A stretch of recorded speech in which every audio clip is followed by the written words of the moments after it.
రాహుల్, శ్యామ్, వనిత, సౌమ్య మంచి స్నేహితులు. చారిత్రక ప్రదేశాలను సందర్శించడం అంటే వారికి చాలా ఇష్టం. పాత రాజభవనాలు, పురాతన కోటలు, మ్యూజియంలు చూడటం వాళ్లకు ఒక హాబీగా మారిపోయింది. ఒక రోజు వాళ్ళు తమ సిటీకి కాస్త దగ్గరలో ఉన్న ఒక అపురూపమైన రాజభవనాన్ని సందర్శించేందుకు వెళుతుండగా దారి తప్పిపోయారు. కానీ వారు వెళ్లే దారిలో వారికి ఒక పాత రాజ్ మహల్ కనబడింది. అసలే చారిత్రక ప్రదేశాలను సందర్శించడం అంటే విపరీతమైన ఆసక్తి కలిగిన ఆ స్నేహ బృందం తమ కారుని ఆపి ఆ పాత భవంతిని ఆసక్తిగా చూస్తున్నారు.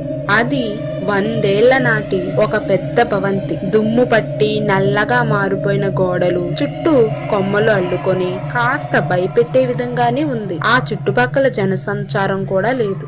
ఇంతలో వనిత భయపడుతూ, గాయ్, ఈ మహల్ ని చూస్తే నాకు కాస్త భయంగా ఉంది, వెళ్ళిపోదాం పదండి అంటూ తొందర పెట్టింది. ఎందుకు అంత భయపడుతున్నావు అనిత అని అడిగాడు రాహుల్. మీరు నమ్మరు కానీ ఈ భవంతి మా పూర్వీకులదంట. అంటే ఈ భవంతికి చెందిన జమీందారికి రక్త సంబంధికులు మేము అని ఇంకా ఏదో చెప్పబోతుండగా కోయి కోని కోయి అంటూ విక్రించాడు. వనిత కంగారు చూసి రాహుల్ సర్లే, నువ్వు భయపడుతున్నావు అని అర్థమైంది, వెళ్ళిపోతావులే అంటూ కారు స్టార్ట్ చేయబోయాడు. కానీ ఎంత ప్రయత్నించినా అది స్టార్ట్ అవ్వలేదు. చూడు, నువ్వు కోతల కోసం అని మన కారు కూడా తెలిసిపోయింది, అందుకే ఆగిపోయింది అంటూ వెటకారంగా నవ్వుకుని కార్ ట్రబుల్ ఏంటో చూడటానికి అందరూ కార్ దిగారు. నాకు తెలిసి ఈ కార్ తో మనం ఎక్కువ దూరం వెళ్ళడం, అందుకే ఈ రోజు ఈ భవంతే మన డెస్టినేషన్ అంది సౌమ్య. అందరూ సరే అన్నారు. కానీ వనిత మాత్రం, అంటే ఈ భవంతి ప్రస్తావన వస్తే మా తాతగారు ఎందుకో భయపడేవారు, ఇటువైపు వెళ్ళొద్దని చెప్పేవారు అని భయపడుతూ చెప్పింది. నువ్వు అవన్నీ నమ్ముతున్నావా? అలాంటి కథలు ప్రచారం చేసి ఇంత విలువైన ఆస్తిని ఇలా ఎవరికి ఉపయోగం లేకుండా చేశారు అన్నాడు శ్యామ్. వనిత, అంటే నువ్వు చెప్పేది నిజమేనా? నీ భవంతి మీ పూర్వీకులదేనా అని అడిగాడు రాహుల్. అవును అన్నట్లు తల ఊపింది వనిత. ఏమి అవ్వదు, వెళ్ళి చూద్దాం పదా అంటూ తొందర పెట్టింది సౌమ్య. చేసేదేమీ లేక వనిత భయపడుతూనే వాళ్ళతో పాటు లోపలికి వెళ్ళింది. వాళ్ళు అటు ఇటు చూస్తూ మహల్ వాకిట్లోకి అడుగుపెట్టారు. అదే ఊరిలో ఉంటున్న బాబా ప్రార్థన నుంచి అకస్మాత్తుగా కళ్ళు తెరిచి, ఎవరో సమస్యని ఎత్తుక్కుంటూ ఆ మహల్కి వచ్చారు అన్నాడు బాబా. ఆలనా పాలనా లేని ఆ భవంతి దుమ్ము బూజు పట్టి భయంకరంగా ఉంది.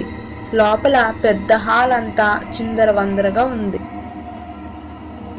ఇలాంటి గదిని సినిమాల్లో చూడటమే తప్ప నిజంగా చూడటం ఇదే మొదటిసారి. నాకైతే చాలా ఎక్సైటింగ్ గా ఉందప్ప అంది సౌమ్య, కాస్త ఉత్సుకతగా మరి కాస్త భయంగా.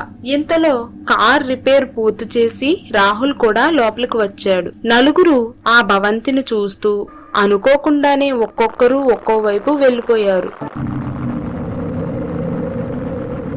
కాసేపటికి వనిత దగ్గరకు వచ్చింది సౌమ్య. వంట ఆ గదిలో ఒక పెద్ద అద్దం ఉంది, చాలా బాగుంది, రా నిన్ను తీసుకుని వెళ్తాను అంటూ వనిత చేయి పట్టుకుంది సౌమ్య.